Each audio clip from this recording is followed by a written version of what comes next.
I once watched a team struggle through a 5-page document of acceptance criteria for a single user story. They were checking off detailed implementation steps like construction crew following architectural blueprints.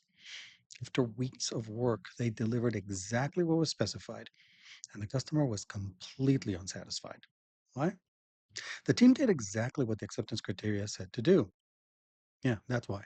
Because acceptance criteria had been transformed into something they were never meant to be.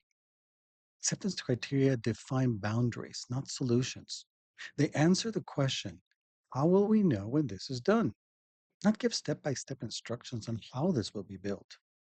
This distinction is critical. When done right, acceptance criteria establish minimal conditions for completion, offering clarity without restricting creativity. They serve as guardrails, keeping teams aligned while allowing space for innovation. Too often, organizations, due to their project management background, misuse acceptance criteria. Instead of focusing on the must haves necessary for success, they turn them into task lists detailing how to do the work. This undermines innovation, creativity, and accountability, turning teams into order takers who are disengaged from the process. I've seen acceptance criteria expanded into multiple page documents that strip teams from their autonomy, reducing them to executors rather than problem solvers. Here's a simple example to illustrate the problem. Let's say a teacher submits a user story. It goes something like, as a teacher, I want a writing utensil that allows me to mark student papers with a grade. The acceptance criteria might state the utensil must be able to write when applied to paper. Team following this strictly might deliver a blue pen that draws dotted lines. Technically, they met the acceptance criteria. However, the teacher expected a red pen that draws solid lines. The issue isn't with the implementation, it's with the vague criteria that failed to specify what actually mattered. The common mistake? Treating the unexpected implementation as a defect or rewriting the user story mid implementation, soon as the misunderstanding was discovered. That's scope creep. The correct approach is to create a new user story specifying the critical acceptance criteria that were missed in the first iteration, such as color or line style. This approach ensures the team isn't unfairly penalized because they met the original acceptance criteria as was originally written. This example highlights the balance acceptance criteria must strike.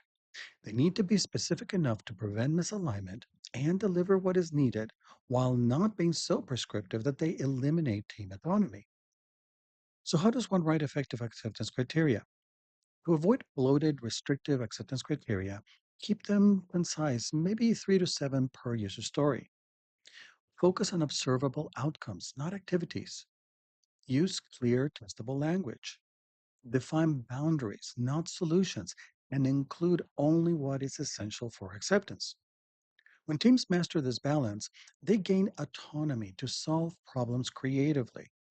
They also can have a clear understanding of what success looks like, and they do more accurate work estimation because they understand the work better. So, what to do when new insights emerge mid implementation? It's going to happen. The right response is to capture them in new stories rather than rewriting existing ones. This keeps scope visible, prevents retroactive penalties on teams, and ensures work remains goal focused rather than micromanaged. Shifting from task driven criteria to boundary setting criteria is a fundamental step to increase team agility. It empowers teams while ensuring that what gets delivered truly meets customer needs. As AI becomes more integrated into our workflows, it can generate detailed, exhaustive specifications in seconds. However, just because we can generate more detail doesn't mean we should. Focusing on outcomes rather than activities is crucial to avoid unnecessary complexity and ensure that AI enhances rather than limits human collaboration.